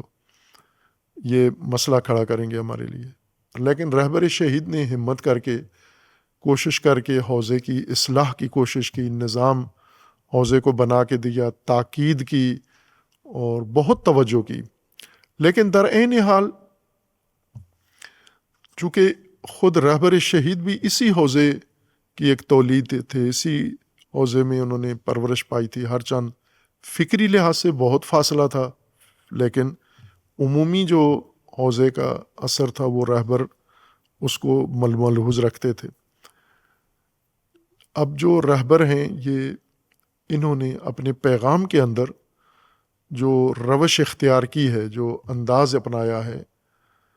تو اس میں یہ بائیں کہ یہ بھی حوضہ قم میں ہی پڑھتے اور پڑھاتے رہے ہیں، لیکن وہ اثرات ان کے پیغام میں نظر نہیں آتے۔ جیسے پہلے اشارہ کیا کہ جیسے مداہنہ و مجاملہ اور خوش آمد گوئی، مثلا کسی شخصیت کو بغیر اس کے کہ وہ قابل تعریف ہو اس کی تعریف کرنا، یہ زیادہ رواج ہے، ایرانی ثقافت میں بھی ہے اور حوضے کے اندر بھی ہے، کہ بے جا احترام، جس طرح بے احترامی ایک غلط چیز ہے، کسی شخص کی بے احترامی، کسی بزرگ کی، عالم کی، چھوٹے کی، بڑے کی، کسی کی بھی بے حرمتی، یہ اخلاق کے لحاظ سے ایک کبھی چیز ہے، اور بے حرمتی کرنے والا در حقیقت گھٹیا آدمی ہوتا ہے۔ جس کی بے حرمتی کی جاتی ہے وہ جیسا بھی ہو، بے حرمتی کرنے والا پست آدمی ہوتا ہے اخلاقی طور پر۔ بس بے حرمتی یا احترام شکنی تو ممنوع ہے، یہ تو کسی کے لیے بھی روا نہیں ہے۔ دوسری طرف سمجھا جاتا ہے کہ یہ اچھا کام یہ ہے کہ جو قابل احترام نہیں ہے اس کا بھی احترام کیا جائے، یہ بھی اتنی ہی غلط چیز ہے۔ جس طرح محترم کا احترام نہ کرنا، اس کی حرمت شکنی غلط چیز ہے، غیر محترم کو احترام دینا بھی غلط چیز ہے۔ اور یہ ایک کام ہے کہ جن کے اندر کوئی احترام نہیں ہے، یعنی کوئی فضیلت نہیں ہے، کوئی ذمہ داری کا احساس نہیں ہے، کوئی سنجیدگی بھی نہیں ہے، لیکن ایک نام بن چکا ہے، ایک تعارف ہو چکا ہے، لہٰذا اب آپ سب پر لازم ہے کہ ان کا احترام کریں۔ یہ تکلفات حوضے کے اندر ہیں کہ بے جا احترام فراوان ہوتا ہے، دل سے ہو یا نہ ہو، لیکن ظاہراً یہ بے جا احترام کیا جاتا ہے۔ خوب ہم پیغام رہبر میں دیکھیں کہ اس موقع کے اوپر انہوں نے کسی کی بھی چاپلوسی نہیں کی، کسی کی بھی خوشامد نہیں کی، اور جس کی تعریف کی ہے وہ بنتی ہے تعریف، اور وہ ہے ملت ایران، ان کی انہوں نے بھرپور تعریف کی ہے۔ لیکن یہ خوشامد گوئی کے زمرے میں نہیں آتا، بلکہ انہوں نے سب سے بڑھ کر یہ کہا ہے کہ جب رہبر شہید ہو گئے اور نیا رہبر ابھی نہیں بنا، اس فضا میں، گیپ میں ایرانی ملت نے جو کردار ادا کیا ہے وہ توصیف سے بالاتر ہے۔ ظاہر ہے یہ خوش آمدگوئی میں نہیں آتا، یہ تو ایک اعتراف ہے، قدردانی ہے اپنے خدا کی بارگاہ میں کہ ایسی قوم اللہ نے ان کو دی ہے جو شعور اور پختگی میں خود رہبری اور قیادت کی حد تک جا پہنچی ہے کہ رہبری کے فقدان کی صورت میں انہوں نے کسی چیز میں خلل پیدا ہونے نہیں دیا۔ چند دن رہبر نہیں تھے، ایک ہفتہ ظاہراً یا زیادہ اس سے، لیکن ملت ایران نے اس کمی کو محسوس نہیں ہونے دیا، بہت احسن طریقے سے انہوں نے اس کو سنبھال لیا۔ یہ تعریف ہے جو انہوں نے کی ہے، اور یہ تعریف بنتی تھی، اور ظاہر ہے یہ اس بے جا احترام کے زمرے میں نہیں آتا جو عموماً ہوتا ہے کہ جو بھی کسی منصب پر آتا ہے تو اسے جن جن لوگوں سے خطرہ ہوتا ہے مجھ پر تنقید کریں گے یا میرے خلاف کوئی بات کریں گے تو ان کی پہل کر کے ان کی تعریفیں شروع کر دیتا ہے، اور ان تعریفوں سے ہی ان کا منہ بند کر دیتا ہے۔ رہبر نے ایسا کچھ نہیں کیا بالکل، یعنی اس پیغام کے اندر اپنی قیادت منوانے کے لیے کوئی ہلکا سا اشارہ بھی نہیں ہے کہ ایسی کوئی بات کی ہو جس سے دوسروں کے دل نرم ہوتے ہوں اور ان کے لیے زیادہ احترام پیدا ہو۔ جو ضرورت تھی اس وقت کی وہ آپ نے اس میں جاری کر دیا ہے، اور آفات سے بالکل محفوظ شخصیت لگتی ہے اپنے پیغام کے لحاظ سے۔ اور ایک بڑی خصوصیت جو اس رہبر کے اندر ہے وہ یہ کہ رہبر میں جیسا ایک اپنائیت کا بیان ہے اس پیغام کے اندر ہی، چونکہ یہ پہلا پیغام ہے، نہ کوئی آئیڈیو اس سے پہلے، نہ کوئی ویڈیو اس سے پہلے، نہ کوئی اور چیز ملا عام میں، منظر عام میں نہیں ہوگی۔ ریکارڈنگ تو ہوئی ہوگی درسوں کی، لیکن پبلک میں یہ پہلی چیز آئی ہے۔ تو اس پہلی چیز نے جو لوگوں کو تاثر دیا ہے وہ یہی ہے کہ یہ ایک تکلفات سے بالکل خالی شخصیت ہے۔ اس میں پیغام کے متن میں رہبر معظم نے آغاز اور اختتام ایک چیز پر کیا ہے، البتہ آغاز آیہ قرآن سے کیا ہے جس کی اثناء پیغام میں تشریح کر دی ہے کہ میں نے یہ آیت کس کے لیے اور کیوں چنی ہے، لیکن جو پیغام شروع کیا ہے وہ توسل ہے امام زمان اجل اللہ تعالی فرج و شریف کے ساتھ۔ اختتامی جملہ بھی امام عصر کے ساتھ توسل ہے، اور افتتاحی جملہ بھی امام عصر کے ساتھ توسل ہے۔ افتتاح میں آیہ کریمہ کے بعد بسم اللہ، اور آیہ کریمہ کے بعد زیارت آل یاسین کے الفاظ ہیں، السلام علیکہ یا داعی اللہ و ربانی یا آیات ہی، السلام علیکہ یا باب اللہ و دیان دین ہی، السلام علیکہ یا خلیفۃ اللہ و ناصر حق ہی، السلام علیکہ یا حجت اللہ و دلیل ارادت ہی، السلام علیکہ ایہا المقدم المعمول، السلام علیکہ بجوامع السلام، السلام علیکہ یا مولائی صاحب الزمان۔ اور اختتام میں بھی جا کر رہبر نے اسی توسل پر اختتام کیا، آخری جملے میں فرمایا و در نہایت از سرور امان اجل اللہ تعالی فرج و شریف تقاضا می کنم در این باقی مانده از مدت لیالی و ایام قدر و ماہ مبارک رمضان از درگاہ حضرت حق جل و علا برائے ملت ما غلبہ قاطع بر دشمن و ہمچنین عزت و وسعت و عافیت و برائے رفتگان شان مقامات و عافیت اخروی را طلب نمایاں۔ آخر میں بھی یہ کہا کہ میں یعنی خود اللہ سے یہ دعا طلب کرنے کے بجائے اپنے مولا و آقا امام زمان سے کہا کہ آپ ہمارے لیے اللہ سے یہ دعا غلبہ و فتح و کامیابی کی دعا طلب کریں۔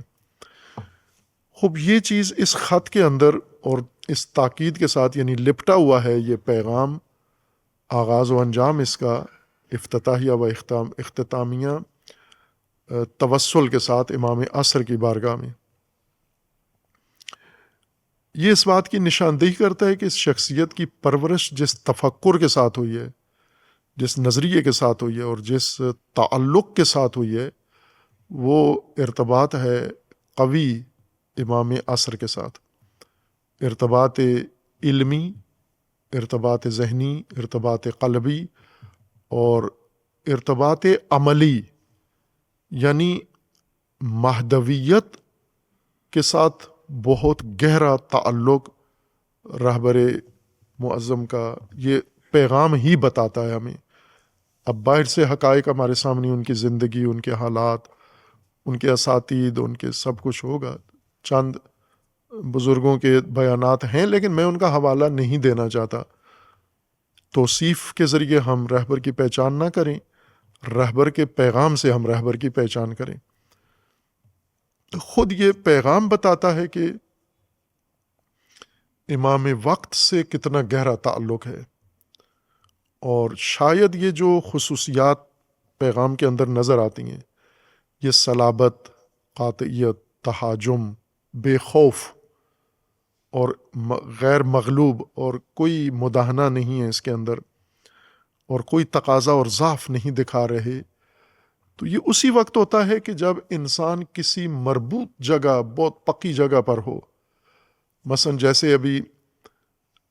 ہم سیاسی دنیا میں دیکھیں کہ اسرائیل کے اندر پہلے یہ جرأت نہیں تھی کہ وہ فلسطین، لبنان، ایران کے خلاف اس قدر کھل کے اقدام کرے۔ جب اس کو امریکہ سے یہ تعاون ملا، جب امریکہ اس کی پشت پہ کھڑا ہوا، تو اس کے اندر یہ جرأت پیدا ہوئی ہے۔ ہم ہر اس شخص کے اندر دیکھیں جو اس وقت نڈر ہو کر، بے خوف ہو کر میدان میں اترا ہے، تو یہ بے خوفی اس کی علامت ہے کہ اس کے پیچھے بہت مضبوط طاقت موجود ہے، اس کا سہارا لے کر آتا ہے۔ عام روزمرہ زندگی میں بھی ہم دیکھیں، مثلا حکومت کے ساتھ جو لوگ مربوط ہوتے ہیں وہ عموماً عوام میں آ کے بڑے دلیر اور جری ہو جاتے ہیں، چونکہ پیچھے حکومت ہے ان کی۔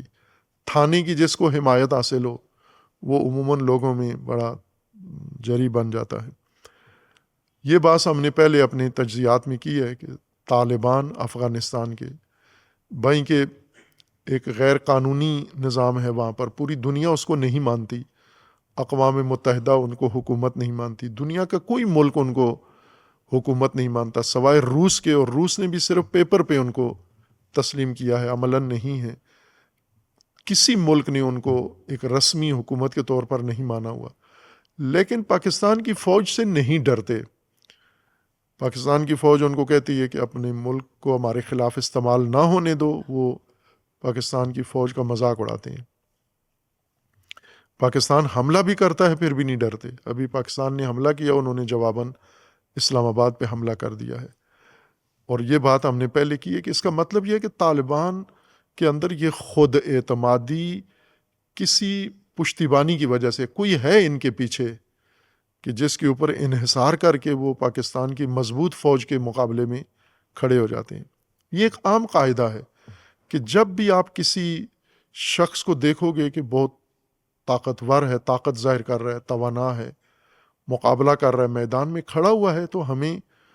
اس کا سہارا پیچھے دیکھنا ہوگا کہ پیچھے ہے کون، اس کے پیچھے وہ طاقت کون سی ہے۔ ایران کے بارے میں اور ایرانی قیادت کے بارے میں یہ تو ساری دنیا کو پتہ چل گیا کہ کوئی ملک، کوئی طاقت ان کے پیچھے نہیں ہے۔ امریکہ ان کا دشمن ہے، اسرائیل ان کا دشمن ہے، عرب ملک ان کے دشمن ہیں، اسلامی ملک ان کے دشمن ہیں، اور باقی دنیا بھی دشمن ہے ان کی، جتنے ملک چھوٹے بڑے ہیں۔ اگر دشمن نہیں بھی ہیں تو کم از کم ان کے ساتھی نہیں ہیں، ان کے حامی نہیں ہیں، پشتیبان نہیں ہیں، جیسے چین ہے، جیسے روس ہے، جیسے بھارت ہے۔ یہ ایران کی پشت پر نہیں ہے۔ تو جس کی پشت پر کوئی ملک نہیں ہے، کوئی ادارہ نہیں ہے، وہ ملک اتنا مضبوط، اتنا استقامت کیوں دکھا رہا ہے؟ مثلا اگر مضبوط ہے کہ اس کی پشت پر ایران ہے، یمن کے انصار اگر استقامت دکھاتے ہیں کہ پشت پر ایران ہے، حماس اگر جرأت دکھاتے ہیں پشت پر ایران ہے، تو ایران کی پشت پر کون ہے؟ ایران کی پشت پر کوئی اور حکومت یا نظام نہیں ہے سیاسی۔ اس کا راز پہلے سے بھی معلوم تھا، لیکن رہبر معظم نے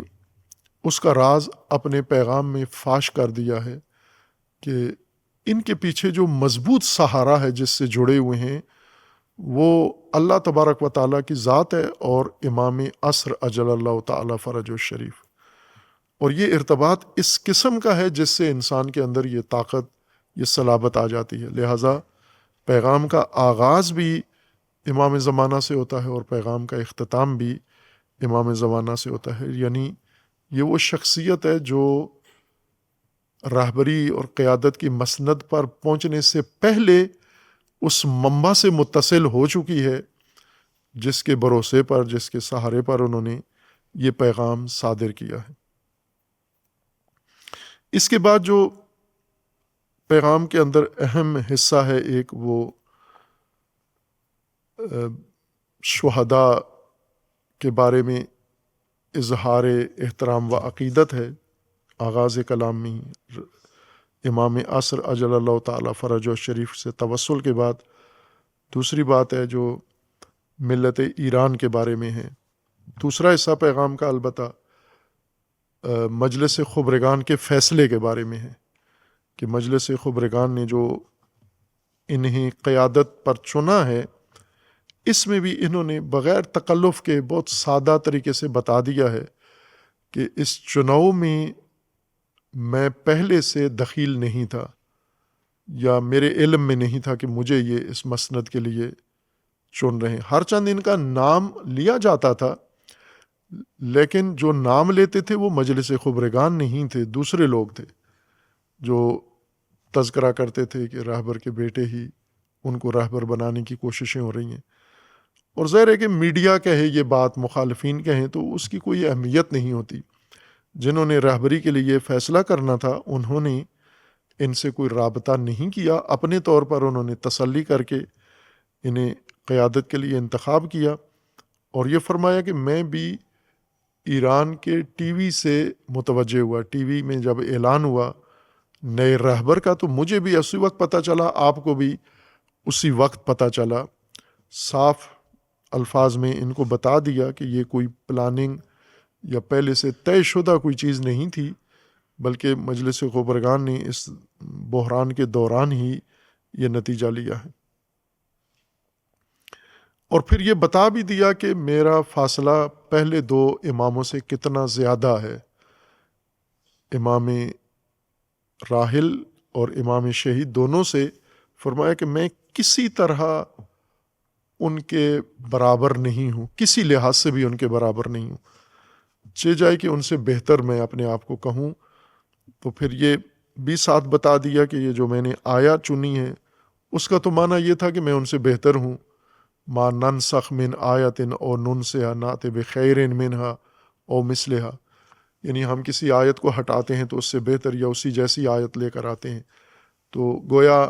یہ کہنا چاہ رہے ہیں کہ میں انہی جیسا ہوں یا ان سے بھی بہتر ہوں، چونکہ ان کے بعد مجھے خدا نے چنا ہے۔ فرمایا یہ نہیں میں کہنا چاہ رہا اس سے، بلکہ یہ بتانا چاہ رہا ہوں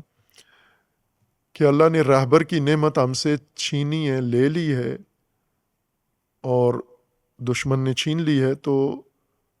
اس سے بہتر ہمیں دی ہے، اور وہ ملت ہے، ایران ہے، جنہوں نے اس بحران میں واقعاً قیادت کی ہے، نظام سنبھالا ہے۔ اور دشمن کتنا امیدوار تھا ایرانی قوم کے انحراف سے اور تسلیم ہونے سے، کتنا پر امید تھا، اور اس ملت نے اس دشمن کو مایوس کیا، ناکام کیا، نا امید کیا ہے۔ تو وہ جو بہتر رہبر کی شہادت سے جو چیز بہتر ہوئی ہے وہ ملت ہے۔ جیسے امام شہید ہوا ہے تو امت پیدا ہوئی ہے، دوسرے لفظوں میں رہبر یہ کہنا چاہ رہے ہیں کہ امام کی شہادت سے امت کی ولادت ہوئی ہے۔ چونکہ یہ بعد میں انشاءاللہ کسی فرصت میں بیان کریں گے کہ رہبر شہید کے زمانے میں جو فتنے کھڑے کیے گئے، اس میں ایک بڑا بحران ایرانی قوم کے لیے پیش آیا کہ ایران کے اندر یہ بحث گزشتہ 2-3 سالوں سے بڑی شد و مد کے ساتھ ہوئی ہے کہ ایرانی امت ہیں یا ایرانی ملت ہیں، یہ ملت ایران ہے یا امت مسلمہ ہیں ایرانی۔ اور انہوں نے یہ کہا کہ در حقیقت ایران امت نہیں بلکہ ملت ہے۔ تو رہبر یہ فرما رہے ہیں کہ یہ بات چھیڑنے والوں کو بھی اللہ نے یہ پیغام دے دیا ہے کہ رہبر کی شہادت کے نتیجے میں امت متولد ہوئی ہے، نہ کہ ملت متولد ہوئی ہے، امت متولد ہوئی ہے، چونکہ جس امام کی شہادت ہوئی ہے اس نے وہ تمام خدشات ان کے باطل کر دیے ہیں اور دوبارہ یہ امت واحدہ بن گئی ہے، وجود میں آ گئی ہے۔ اس کے بعد جو توصیف کی ہے ملت ایران کی اور ایرانی قوم کی، ساتھ ہی ضمناً جمہوریت کی تشریح بھی کر دی ہے کہ یہ اسلامی جمہوری نظام ہے جو پاکستان جیسے گندی سیاست میں زیادہ یہ حوالہ چلتا رہا ہے اور چلتا ہے کہ ایران میں بھی اسلامی نظام ہے لیکن جمہوریت بھی ہے۔ خوب اس پیغام مختصر میں رہبر نے جمہوریت بھی بہت سادہ الفاظ میں واضح کر دی ہے، وہی قرآنی جمہوریت جس کے بارے میں یہ فرمایا ہے کہ ایک کام جو رہبر کا ہے وہ آگاہی دینا ہے، در ادامے لازم ہست نقطہ ایرا کہ رابط مستقیم بھی بے اصل کلام بندے دارد مورد تاکید قرار دہم۔ آن نقطہ این است کہ از جملے ہنرہا یہ رہبر شہید و سلف کبیر ایشان، یعنی رہبر شہید، امام شہید و امام راحل ہر دو کے بارے میں یہ ان کا یہ ہنر تھا، یہ کمال تھا ان دونوں کا، وارد کردن مردم در ہمیں یہ عرصہا، یہ جمہوریت ہے، تمام میدانوں میں عوام کو میدان میں لانا، میدان میں کھڑا کرنا، میدان میں ان کو قائم رکھنا، باقی رکھنا، یہ ہنر تھا ان دونوں رہبروں کا۔ و بصیرت و آگاہی دادن مستمر بے ایشان، پہلا مرحلہ جمہوریت اسلامی کا لوگوں کو میدان میں رکھنا، دوسرا میدان میں آئے ہوئے لوگوں کو آگاہی دینا، بصیرت دینا، و در مقام عمل، اور تیسرے درجے پر در مقام عمل تکیے بر نیروی آنان بود، اور جب بھی کوئی مارکا پیش آتا ہے انقلاب کو، اسلام کو، تو ان مردوں پر، ان عوام پر اعتماد کرنا، ان لوگوں پر اعتماد کرنا جن کو آگاہی دے کے، بصیرت دے کے، تیار کر کے میدان عمل میں اتارا ہے، یہ ان کا ہنر تھا۔ ایشان این طور معنی یہ حقیقی جمہور و جمہوریت را فعلیت بخشیدن، یہ جمہوریت ہے، اور قرآن میں جمہوریت اسی اطاعت کو کہتے ہیں۔ قرآنی جمہوریت ولایت نہیں ہے کہ ولی منتخب کرنا جمہوریت نہیں ہے، بلکہ قرآنی جمہوریت اطاعت ہے، یعنی جو دو بنیادی رکن اللہ تعالیٰ نے نظام دینی کے لیے بیان فرمائے ہیں، ایک ہے ولایت، ولایت کے 3 مرتبے ذکر کیے ہیں، اطاعت کے بھی 3 مرتبے ذکر کیے ہیں، انما ولیکم اللہ ورسولہ والذین آمنوا، یہ ولایت کے 3 مرتبے ہیں۔ اور ان کے مقابلے میں اب لوگوں کو کیا کرنا ہے، ان اولیاء کے مقابلے میں، یعنی اللہ ولی ہے، رسول ولی ہے، اور امام ولی ہیں، اولی الامر ولی ہیں، اس کے بعد ہے اطاعت، کہ آپ نے ان اولیاء کی اطاعت کرنی، اطیعوا اللہ و اطیعوا الرسول و اولی الامر منکم، یہ جمہوریت ہے، ولایت اللہ کی، رسول کی اور مومنین کی، اور جمہوریت اطاعت اللہ کی، رسول کی اور اولی الامر کی، یہ جمہوریت ہے۔ اسی کو رہبر یہاں پر بیان فرما رہے ہیں کہ لوگوں کو میدان عمل میں لانا، آگاہی دینا، بصیرت کرنا دینا، اور پھر عملی میدانوں میں ان لوگوں پر اعتماد کرنا، اور یعنی لوگ جب اطاعت کرتے ہیں، جڑتے ہیں نظام کے اندر، تو پھر ان کی اطاعت پر اعتماد کرنا بھی ہے، یہی انہوں نے جمہوریت واضح کی ہے۔ یہ بھی اس پیغام کے اندر رہبر نے وضاحت کر دی ہے۔ ساتھ ہی اس پیغام کے اندر رہبر نے جو بنیادی نقطہ ہے، وحدت پر تاکید کی ہے کہ ہماری کامیابی کا راز ہماری وحدت میں ہے، کہ اس کو کسی صورت بھی وحدت کو مخدوش نہیں ہونے دینا، وحدت پر سمجھوتا نہیں کرنا، اور دشمن بھی آپ میں انتشار ڈالے گا، تفرقہ ڈالے گا، فرقے بنائے گا، گروہ بنائے گا۔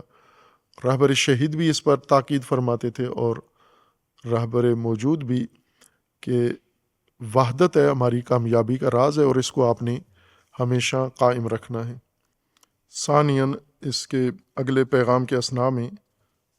رہبر نے یہ فرمایا کہ ثانیاً باید بر وحدت بین آحاد و اقشار ملت کہ معمولاً در مواقع مضیق نمود خاصی پیدا می کند خدشے ای وارد نہ شود۔ اور یہ فرمایا کہ وحدت جو مختلف طبقات کے اندر ہے، جو مشکلات میں بہت زیادہ نمایاں ہو کر سامنے آتی ہے، اس کے اندر خدشہ وارد نہیں ہونا چاہیے کہ وحدت ہمارے راز ہے ہماری کامیابی کا۔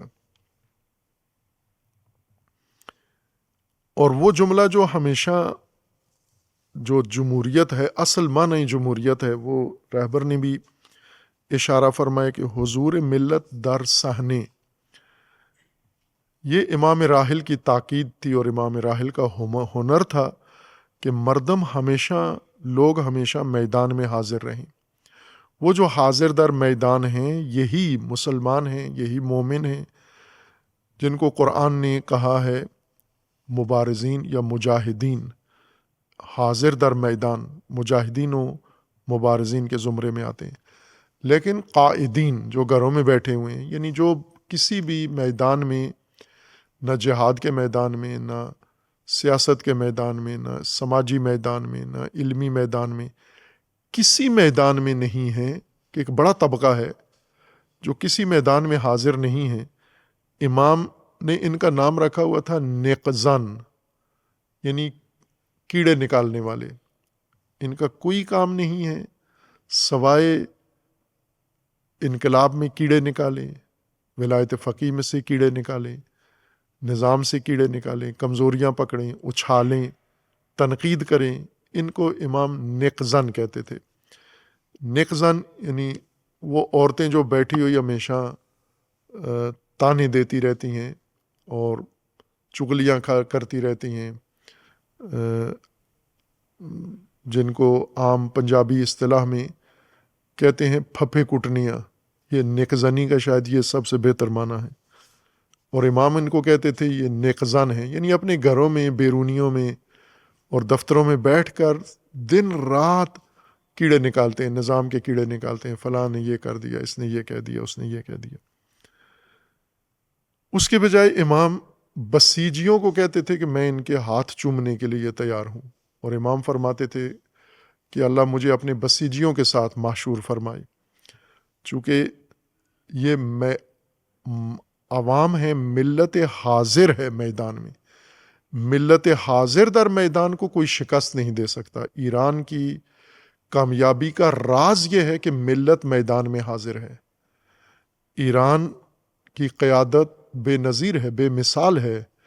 لیکن جو حماسہ ایران خلق کر رہا ہے اور جو پہلے کیا ہے، یہ لوگوں کے اس میدان میں حضور کی وجہ سے، میدان میں حاضر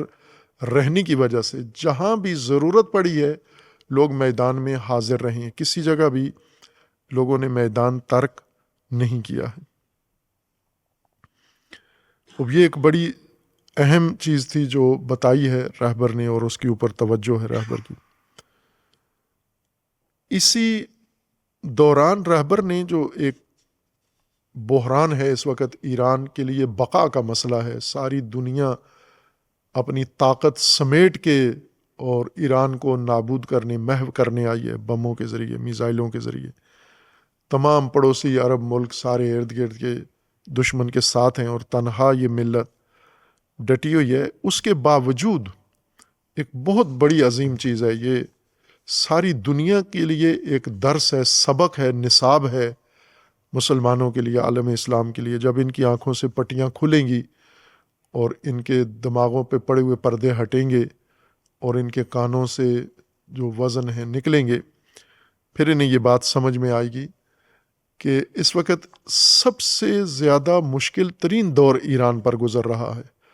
اور ایسے میں رہبر جدید آتے ہیں برسر اقتدار، ابھی اپنی لاشیں دفن نہیں کیں، اور لوگوں کو دعوت دیتے ہیں کہ روز قدس کو فراموش نہیں کرنا، ان کو فراموش نہیں کرنا۔ اور ظاہر ہے کہ یہ دین کی طرف توجہ تھی جس نے اتنی قربانیاں ایران سے لی ہیں اور ایران دے رہا ہے، اور آج جب فلسطین کی خاطر اتنا بڑا بحران ایران کے لیے پیش آیا ہے، پھر بھی ایرانی لوگوں کو کہا کہ ایسا نہ ہو کہ کہیں اپنے شہیدوں کو دیکھ کر، اپنے شہید راہبر کو دیکھ کر اصل بھول جائیں، ہم دین بھول جائیں۔ اور یہ بہت بڑی بات ہے۔ پاکستان میں ایک شروع سے عوام کو، جب بھی پاکستانی عوام عالمی کسی موضوع پہ بات کرتے ہیں، عکس العمل دکھاتے ہیں، کوئی تحرک دکھاتے ہیں، تو غلام قوم، غلام حکمران اور جو مغرب نواز، امریکہ نواز غلام حکمران ہیں، یہ انہیں تلقین کرتے ہیں کہ آپ کو کیا پڑی کہ دنیا کے ہر بحران میں آپ نے شامل ہونا ہے۔ مثلا اگر کوزوو میں کوئی جنگ شروع ہوتی ہے، بوسنیا ہرگزینیا میں، تو پاکستانی اس کے لیے آواز اٹھاتا ہے۔ میانمار میں کوئی بحران کھڑا ہوتا ہے، پاکستانی اس کے لیے آواز اٹھاتا ہے۔ کشمیر کے لیے پاکستانی آواز اٹھاتا ہے۔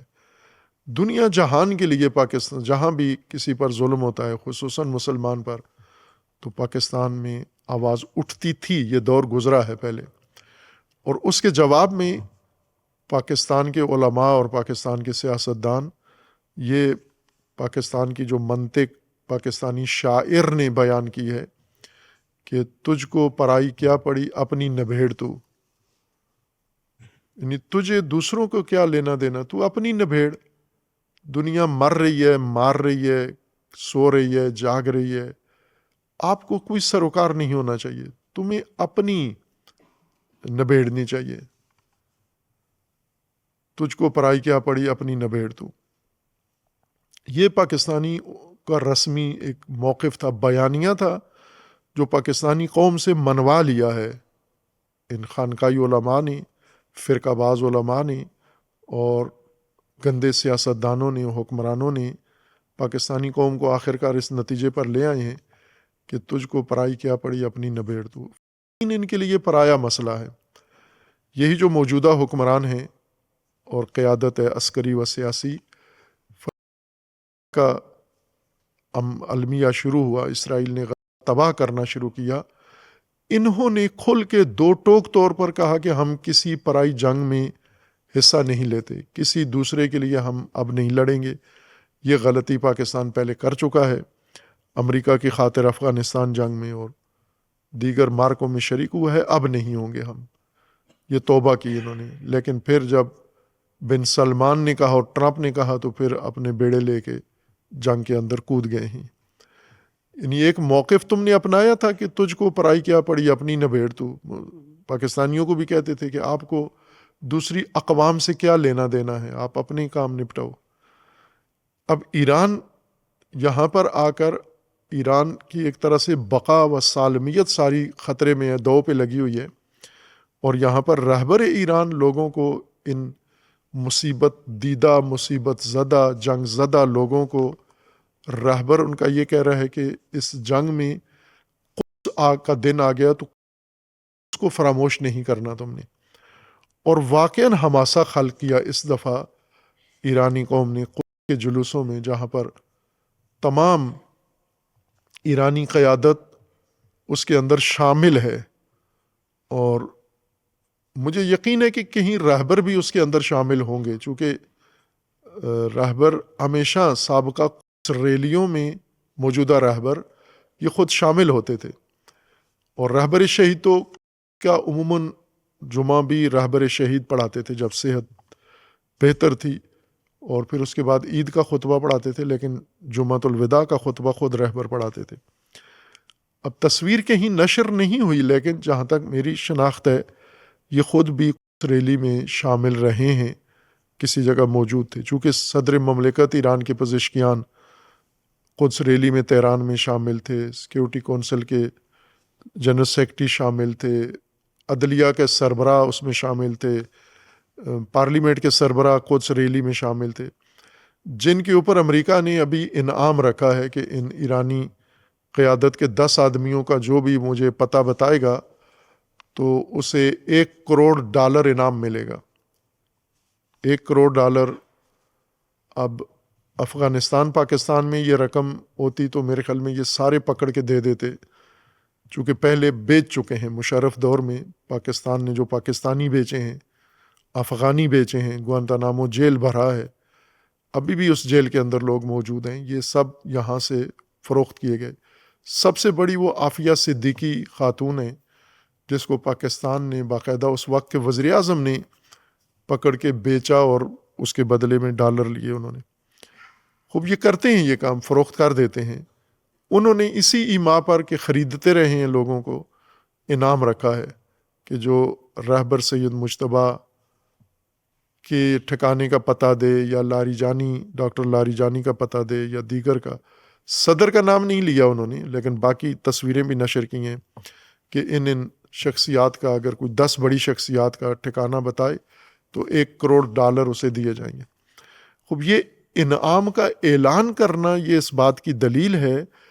کہ الحمدللہ ایران کے اندر جو پہلے بہت ہی خطرناک نیٹ ورک اسرائیل اور امریکہ نے بنایا تھا، CIA اور موساد نے، جاسوسی اور نفوذ کا، وہ نابود ہو گیا ہے، ختم ہو گیا ہے۔ انعام کا یہ مطلب ہے، چونکہ انہوں نے پہلے کبھی ایران کے بارے میں انعام کا اعلان نہیں کیا، جنرل سلیمانی کا جو پتہ بتائے، یا شہید رئیسی کا جو ٹھکانہ بتائے، یا مثلاً اکتوبر کی جنگ میں جو جنگی کمانڈر ہیں، یا اسماعیل ہنیہ کا کوئی ٹھکانہ بتائے، اس کے لیے کوئی اعلان نہیں کیا، کیونکہ ان کے جاسوس اندر موجود تھے، ان کے نفوذی تھے، جو $1 کروڑ نہیں بلکہ $200 پر بھی یہ مخبری کرتے رہے ہیں ان کے لیے۔ لیکن الحمدللہ یہ سب سے بڑی کامیابی شاید ایران کی یہ ہوئی ہے، بلکہ یقیناً یہ بڑی کامیابی ہے کہ اس CIA اور موساد کا نیٹ ورک جو اندر بن گیا تھا وہ نابود ہو گیا ہے، چونکہ پہلی دفعہ انہوں نے انعام اعلان کیا ہے، یعنی اب اپنے نیٹ ورک پر کوئی بھروسہ نہیں ہے، انہیں نہیں پتہ کہ یہ شخصیات کہاں ہیں جن کو یہ ختم کرنا چاہتے ہیں۔ ظاہر ہے یہ ان کی، یہ تو لوگوں کے اندر ہیں، قدس ریلی میں تھے یہ سارے، یہ 10 کے 10 قدس ریلی میں تھے اور لوگوں کے اندر تھے، پبلک میں تھے، اور بغیر کسی جیکٹ کے، بغیر بلٹ پروف گاڑیوں کے تھے، پیدل لوگوں کے ساتھ چل رہے تھے۔ بلکہ صدر پزشکیان کے بارے میں تو یہ ہے کہ وہ تو کسی موٹر سائیکل کے اوپر بیٹھے ہوئے تھے، کسی شخص کے پیچھے موٹر سائیکل پہ بیٹھ کے ریلی میں آئے اور گئے ہیں، وہ تو اس طرح سادگی کے ساتھ آئے ہیں۔ تو اس کا مطلب یہ ہے کہ وہ چھپے ہوئے تو نہیں ہیں، وہ تو اپنا کام کر رہے ہیں، وہ تمہارے خلاف جنگ لڑ رہے ہیں اور لڑا رہے ہیں، اور تم انہیں ڈھونڈنے کے لیے کروڑوں ڈالر کا انعام کا اعلان کرتے ہو۔ یہ اس بات کی علامت ہے کہ ان کا جاسوسی اور نفوذی نیٹ ورک الحمدللہ سپاہ نے اور وہاں کی جو انٹیلیجنس ہے انہوں نے ناکارہ بنا کے نابود کر دیا ہے، اور اب ان کو شخصیات ڈھونڈنے میں مشکل پیش آ رہی ہے۔ وہ شخصیات کہیں زیر زمین چھپے ہوئے نہیں ہیں، وہ میدان میں ہیں، جنگ لڑ رہے ہیں، اور ریلی میں لوگوں کے ساتھ آ جا رہے ہیں اور بغیر کسی حصار کے آ جا رہے ہیں۔ ان لوگوں کے لیے مرنا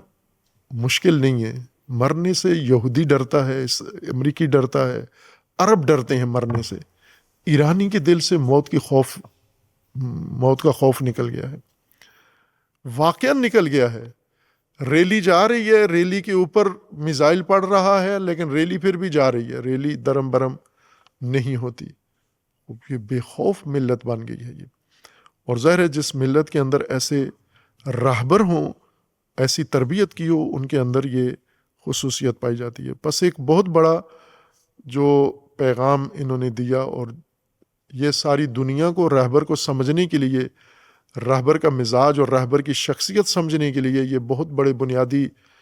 پوائنٹ ہیں، نقطے ہیں، کہ اپنے بحران اور جنگ کے اوج میں لوگوں کو قدس کی طرف، ایرانیوں کو کہہ رہے ہیں کہ آپ نے قدس کو نہیں بھولنا، قدس کے لیے قیام کرنا ہے ریلی، اور ایرانیوں نے پورے ملک میں یہ ریلی نکالی ہے، ساری دنیا نے دیکھی ہے۔ لیکن ظاہر ہے یہ اتنے غلام ہیں اور ابن غلام ہیں، پست ہیں، کسی ملت سے یہ سیکھتے نہیں ہیں کہ یہ بے خوف ہو کے امریکہ کا مقابلہ کر رہے ہیں تو ہم بھی یہ کام کر سکتے ہیں، لیکن ان کو گھبراہٹ طاری ہوتی ہے اس سے۔ خوب اسی طرح متعدد اور نکات ہیں یہ پیغام کے اندر، سرشار ہے یہ پیغام ایسے رموز سے اور کوڈ سے، یہ انشاءاللہ بعد میں بیان کریں گے۔ صلی اللہ علیہ محمد وعلیہ